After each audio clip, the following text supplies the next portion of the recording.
right, welcome back. What it do, what it does, what it doesn't, what it is, what it was, what it wasn't. It's your host with the most flavor on the Gulf Coast, but from the Atlantic Coast and loved on the Pacific Coast. Your maestro with the ill flow. I'm DeeJayUniverse, and I stay stepping it up.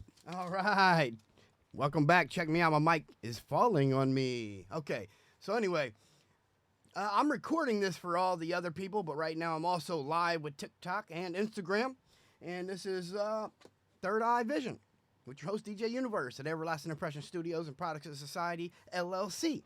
So let's get into this. We're going to be reading from Scripture this morning, and this is the Wisdom of Solomon. Chapter 1, verse 1. Very important. Love righteousness, you rulers of the earth. Think of the Lord in goodness and seek him with sincerity of heart. Very awesome, powerful way to open up the first chapter, first verse of this Wisdom of Solomon book of the Bible. Okay? Love righteousness, you rulers of the earth. Think of the Lord in goodness and seek him with sincerity of heart. Very powerful message, just right there, that first verse, first chapter. Because he is found by those who do not put him to the test and manifest him to those who do not distrust him. That's verse 2. Verse 3. For perverse thoughts separate people from God, and when his power is tested, it exposes the foolish, because wisdom will not enter a deceitful soul. You can't be deceitful and expect to get wisdom. So, I cut that off kind of short. Wisdom will not enter a deceitful soul or dwell in a body enslaved to sin. So, yeah, you can't be enslaved to sin and expect to have wisdom. You're going to be fooled. Verse 5, for a holy and disciplined spirit will flee from deceit and will leave foolish thoughts behind and will be ashamed of the approach of unrighteousness. Okay, so that was verse 1 through 5 of the first chapter of the Wisdom of Solomon here in the book, the holy book of the Bible, which, you know, to me and other people out there, Bible was an acronym for basic instructions before leaving Earth. Thanks for joining me. I appreciate all y'all, all the support I'm getting, all the people joining me on TikTok and Instagram. Again, I'm recording this, and I'm going to have the recording put on YouTube, and I'm definitely going to share it on the other accounts, Twitter and Facebook and all of that. Sorry about not going live on Twitter and Facebook, but I can't seem to get my lives to go very much longer than a couple minutes on Facebook. So to alleviate this, I'll just have the recording, and then I'll share the recording, and it'll be the whole recording. So anyway, thanks again, Instagram, TikTok, for staying in there, hanging in there with me. Appreciate all the love, the support, the shares, the likes, the comments, all the whatever contributions you can. You know, that's greatly appreciated. Never taken for granted. So we're going to keep moving on here. Let me just go ahead and reread from the beginning. Love righteousness, you rulers of the earth. Think of the Lord in goodness and seek him with sincerity of heart. Because he is found by those who do not put him to the test and manifest him to those who do not distrust him. For perverse thoughts separate people from God, and when his power is tested, it exposes the foolish. Because wisdom will not enter a deceitful soul or dwell in a body enslaved to sin. For a holy and disciplined spirit will flee from deceit and will leave foolish thoughts behind and will be ashamed at the approach of unrighteousness. Verse 1 through 5 of chapter 1 of the Wisdom of Solomon. We're going to move on. Verse 6. For wisdom. This is what I love. When we get into verse 6, he's talking about wisdom as if wisdom is a person, but not only any person, but a female person. He refers to wisdom as a her and a she. So here we go. For wisdom is a kindly spirit, but will not free blasphemers from the guilt of their words, because God is witness of their inmost feelings, and a true observer of their hearts, and a hearer of their tongues. Because the Spirit of the Lord has filled the world, and that which holds all things together knows what is said.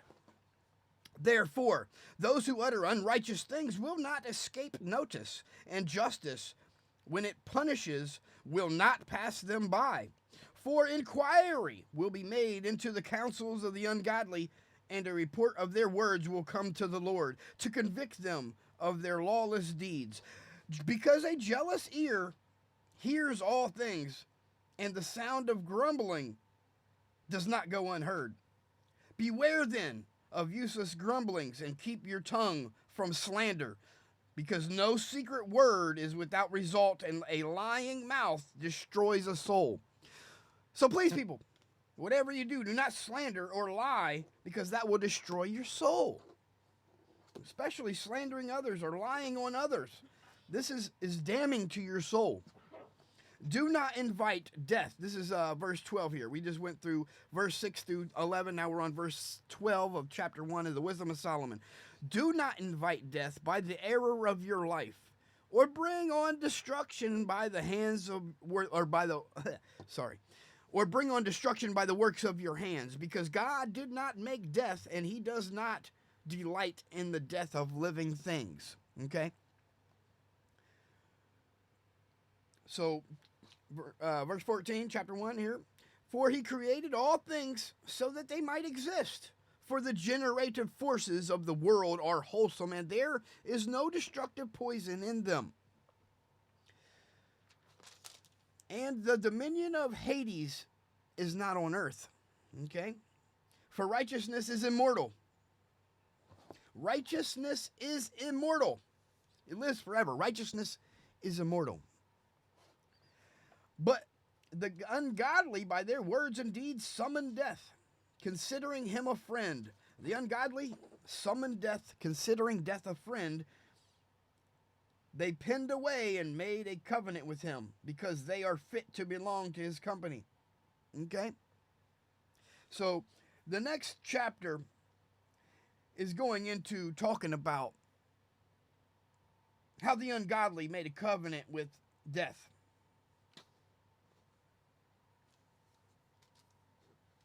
So basically that's what that part's talking about, and if you take it out of context, it can sound a bit like maybe you're the one who's making this covenant, but that's not the case. This is the wisdom of Solomon, and he's giving you wisdom that the ungodly made this covenant. And it's for your wisdom and understanding and knowledge, you know, for your own sake, for your own safety, for your soul. So, chapter 2. For they reasoned unsoundly, saying to themselves, short and sorrowful is our life, and there is no remedy when a life comes to its end, and no one has been known to return from Hades. For we were born by mere chance, and hereafter we shall be as though we had never been. For the breath of our nostrils is smoke, and reason is a spark kindled by the beating of our hearts. When it is exhausted, the body will turn to ashes, and the spirit will dissolve like empty air. Our name will be forgotten in time, and no one will remember our works. Our life will pass away like the traces of a cloud, and be scattered like mist that is chased by the rays of the sun and overcome by its heat. For our allotted time is the passing of a shadow, and there is no return from our death, because it is sealed up and no one turns back. Come, therefore, let us enjoy the good things that exist, and make use of the creation to the full as in youth. Let us take our fill of costly wine and perfumes, and let no flower of spring pass us by. Let us crown ourselves with rosebuds before they wither. Let none of us fail to share our revelry. Everywhere let us leave signs of enjoyment, because this is our portion and this is our lot. Let us oppose the righteous poor man. Let us not spare the widow, or regard the gray hairs of the aged, but let our might be our law of right. For what is weak proves itself to be useless. Let us lie in wait for the righteous man, because he is inconvenient to us and opposes our actions. He reproaches us for sins against the law, and accuses us of sins against our training. He professes to have knowledge of God, and calls himself a child of the Lord. He becomes to us a reproof of our thoughts. The very sight of him is a burden to us, because his manner of life is unlike that of others, and his ways are strange. We are considered by him as something base, and he avoids our ways as unclean. He calls the last end of the righteous happy and boasts that God is his Father. Let us see if his words are true. Let us test what will happen at the end of his life. For if the righteous man is God's child, he will help him and will deliver him from the hands of his adversaries. Let us test him with insult and torture, so that we may find out how gentle he is and make trial of his forbearance. Let us condemn him to a shameful death, for according to what he says, he will be protected. Thus they reasoned. This is all they said, making a covenant with death, and they were reasoning this to themselves. Thus they reasoned, but they were led astray. Of course, they're leading themselves astray with this reasoning, for the wickedness blinded them. And they are blind by that wickedness. And they did not know the secret purposes of God, nor hoped for the wages of holiness, nor discerned the prize for blameless souls. For God created us for incorruption and made us in the image of his own. He made us in the image of his own eternity. Okay? But through the devil's envy, death entered the world, and those who belong to his company experience it. Okay? Those accompanying death experience death. But, this is chapter 3 now. But the souls of the righteous are in the hand of God, and no torment will ever touch them. Okay? We're protected. In the eyes of the foolish, they seemed to have died, and their departure was thought to be a disaster, and their going from us to be their destruction, but they are at peace. For though in the sight of others they were punished, their hope is full of immortality. Okay? Having been disciplined a little, they will receive great good, because God tested them and found them worthy of himself. Like gold in the furnace, he tried them, and like a sacrificial burnt offering, he accepted them. In the time of their visitation, they will shine forth, and will run like sparks through the stubble. They will govern nations and rule other peoples, and the Lord will reign over them forever. Those who trust in him will understand truth, and the faithful will abide with him in love, because grace and mercy are upon his holy ones, and he watches over his elect. Okay? But the ungodly will be punished as their reasoning deserves. Those who disregarded the righteous and rebelled against the Lord. For those who despise wisdom and instruction are miserable. They're miserable because they denied the Lord's wisdom and instruction. Their hope is in vain. Their labors are unprofitable, and their works are useless. Their wives are foolish, and their children evil. Their offspring are accursed. For blessed is the barren woman who is undefiled, who has not entered into a sinful union. Okay? She will have fruit when God examines souls. Blessed also is the eunuch. I'm not really sure how to pronounce the word. Blessed is the eunuch whose hands have drove no lawless deed, and who has not devised wicked things against the Lord. For special favor will be shown him for his faithfulness, and a place of great delight in the temple of the Lord. For the fruit of good labors is renowned, and the root of understanding does not fail. But children of adulterers will not come to maturity, and the offspring of an unlawful union will perish. Even if they live long, they will be held of no account. And finally, their old age will be without honor. If they die young, they will have no hope, no consolation on their day of judgment. For the end of the unrighteous generation is grievous. Okay, now I'm going into chapter 4 here. Better than this is childlessness with virtue. For in the memory of virtue is immortality, because it is known both by God and by mortals. When It is present. People imitate it and they long for it when it has gone. Throughout all time, it marches, crowned in triumph, victor in the contests for prizes that are undefiled.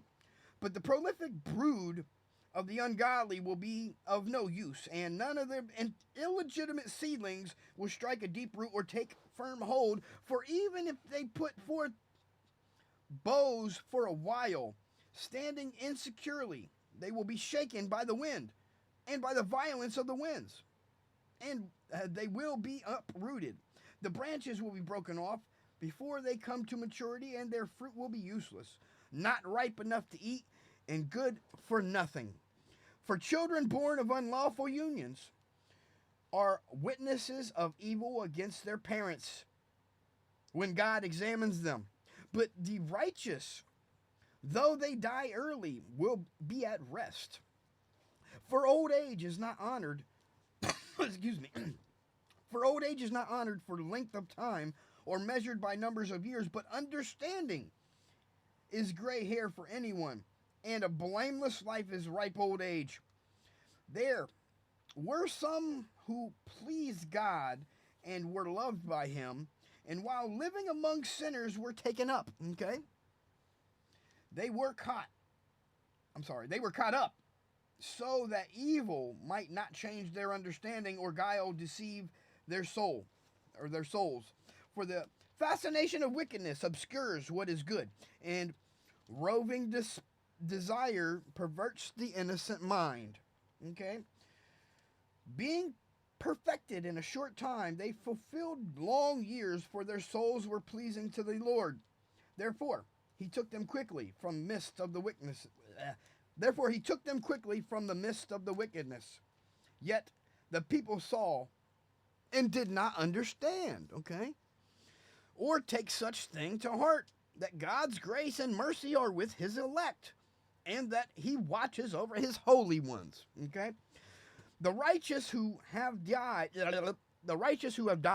will condemn the ungodly who are living, and youth that is quickly perfected will condemn the prolonged old age of the righteousness. Or let me start that over. And youth that is quickly perfected will condemn the prolonged old age of the unrighteous. For they will see the end of the wise, and will not understand what the Lord purposed for them, basically. You know, what their purpose was, what the Lord made them for, and for what he kept them safe. The unrighteous will see and will have contempt for them, but the Lord will laugh. The Lord will laugh them to scorn. After they will become dishonored corpses and an outrage among the dead forever, because he will dash them speechless to the ground and shake them from the foundations. They will be left utterly dry and barren, and they will suffer anguish, and the memory of them will perish. Okay? No one will remember. They will come with dread when their sins are reckoned up, and their lawless deeds will convict them to their face. Then the righteous will stand with great confidence in the presence of those who have oppressed them, and those who make light of their labors. When the unrighteous see them, they will be shaken with dreadful fear, and they will be amazed at the unexpected salvation of the righteous. They will be amazed at that. They will speak to one another in repentance. See, this is them speaking to one another, and in anguish of spirit. They will groan and say, these are the things they'll say to each other. These are persons whom we once held in derision and made a byword of reproach. Fools that we were. We thought that their lives were madness, and that their end was without honor. And why have they been numbered among the children of the God? Okay, why have they been numbered among the children of God? And why is their lot among the saints? So it was we who strayed from the way of truth, and the light of righteousness did not shine on us, and the sun did not rise upon us. We took our fill of the paths of lawlessness and destruction, and we journeyed through trackless deserts. By the way of the Lord we have not known. What has our arrogance profited us? And what good has our boasted wealth brought us? All those things have vanished like a shadow, and like a rumor that passes by, like a ship that sails through the billowy water, and when it passed, no trace can be found, no track of its keel in the waves, or as when a bird flies through the air, no evidence of its passage is found, the light air lashed by the beast of its pinions, or the beat of its pinions, I'm sorry. Okay.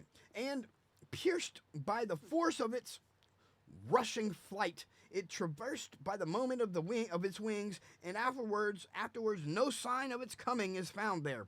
Or as when an arrow is shot at a target, the air, thus divided, comes together at once, so that no one knows its pathway. So we also, as soon as we were born, ceased to be, and we had no sign of virtue to show, but were consumed in our wickedness, because the hope of the ungodly is like thistledown carried by the wind, and like a light frost driven away by the storm.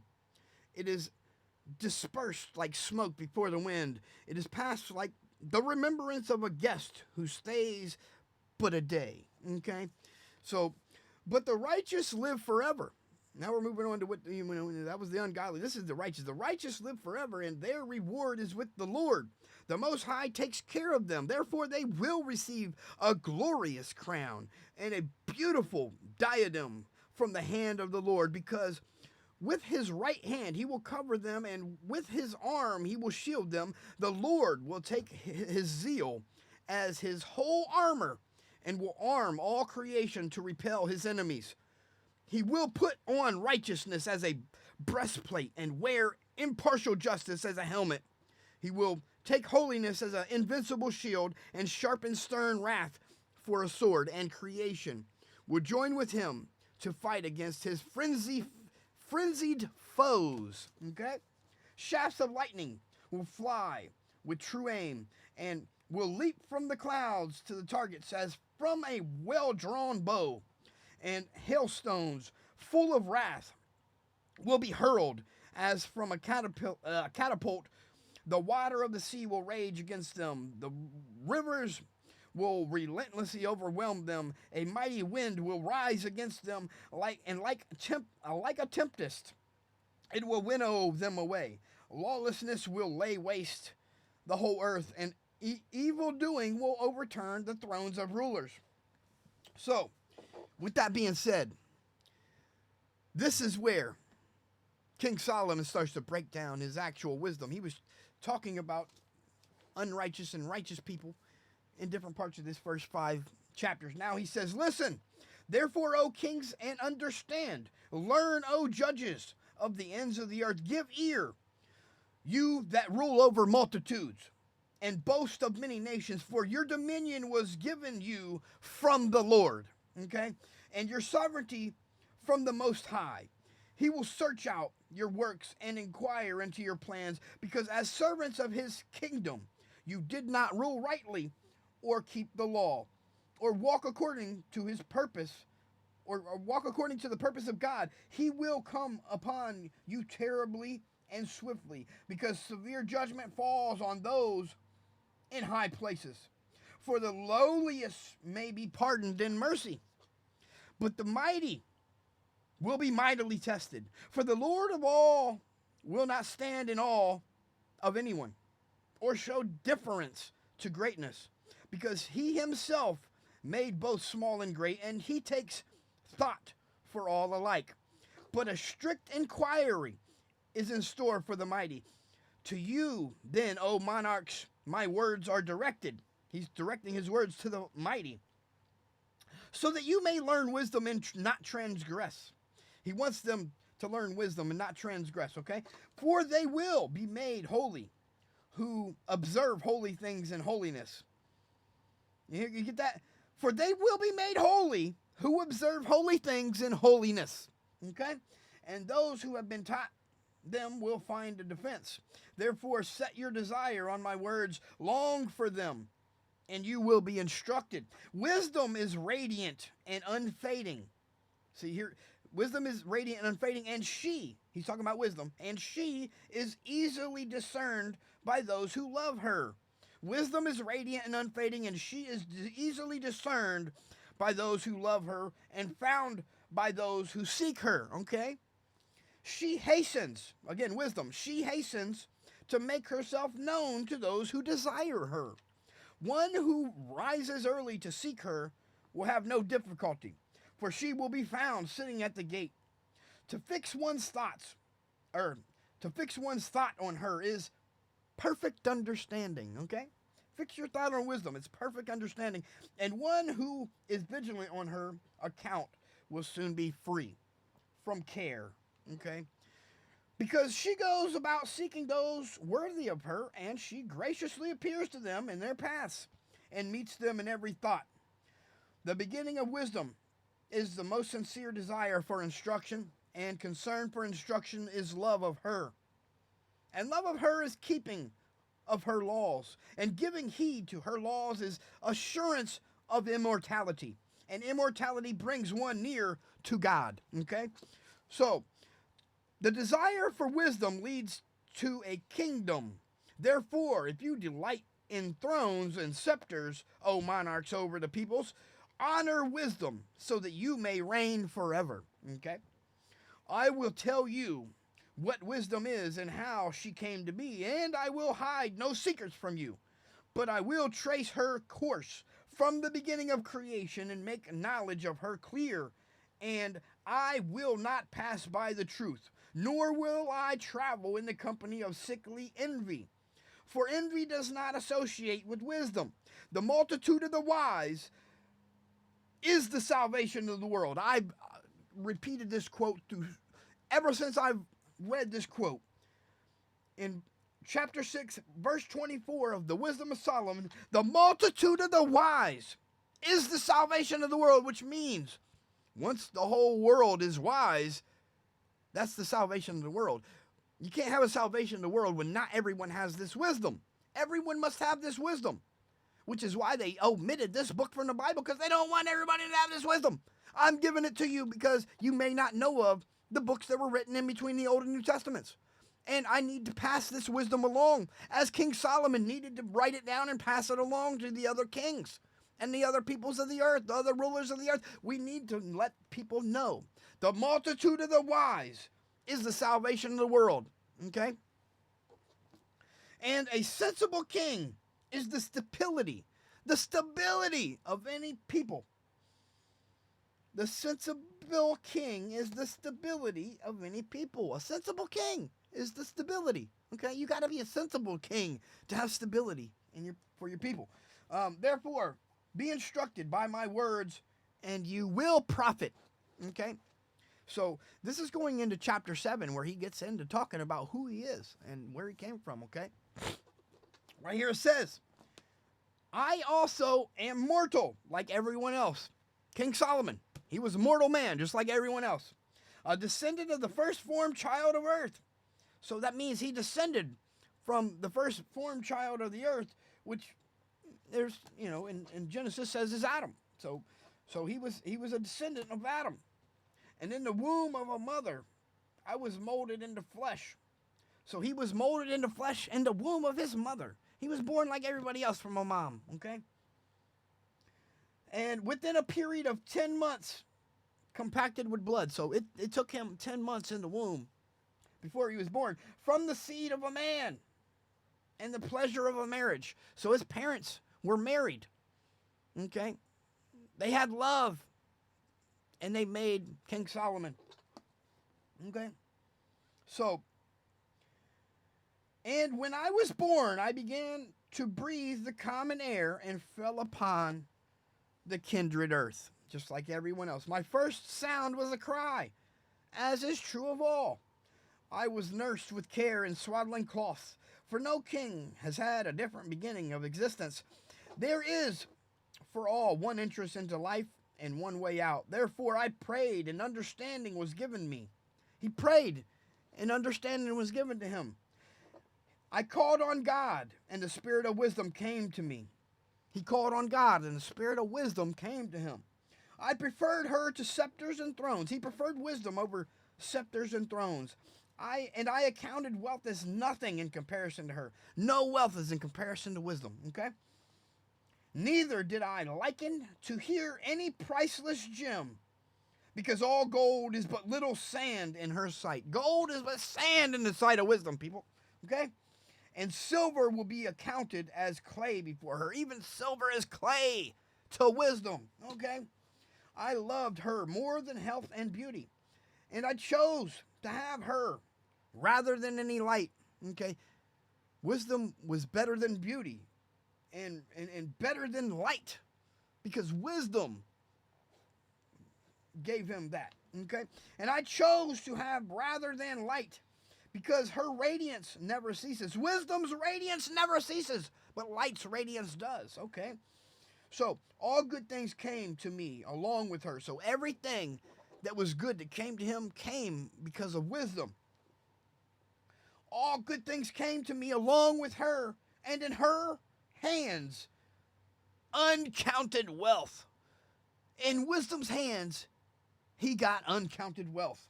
I rejoiced in them all, because wisdom leads them. But I did not know that she was their mother. He knew wisdom led all those things, but he didn't know wisdom was the mother of all of those things. Everything wisdom is the mother of, okay? But I did not know that she was the mother. I learned without guile, and I impart without grudging.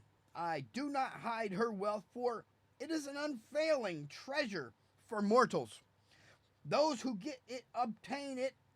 Those who get it obtain friendship with God. If you get wisdom, you obtain friendship with God.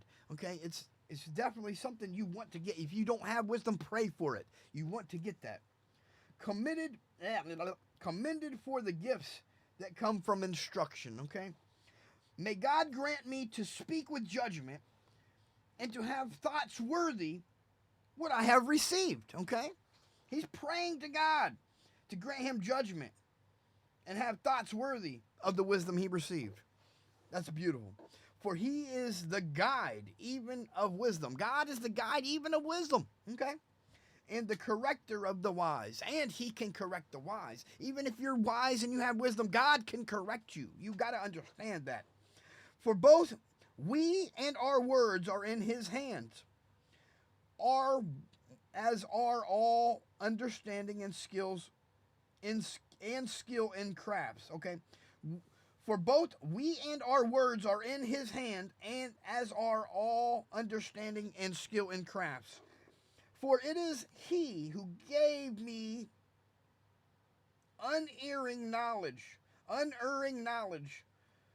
of what exists, to know the structure of the world and the activity of the elements, the beginning and the end and the middle of times, the alterations of the solstices and the changes of the seasons, the cycles of the year and the constellations of the stars, the natures of animals and the tempers of the wild animals, the powers of spirits and the thoughts of human beings, the varieties of plants and the virtues of roots. I learned both what is secret and what is manifest. For wisdom, the fashioner of all things, taught me. Okay? There is in her a spirit that is intelligent, holy, unique, manifold, subtle, mobile, clear, unpolluted, distinct, invulnerable, loving the good, keen, irresistible, beneficent, humane, steadfast, sure, free from anxiety, all powerful, overseeing all, and penetrating through all spirits that are intelligent, pure, and altogether subtle. Okay? That's the spirit of wisdom. For wisdom is more mobile than any motion, because of her pureness. She pervades and penetrates all things.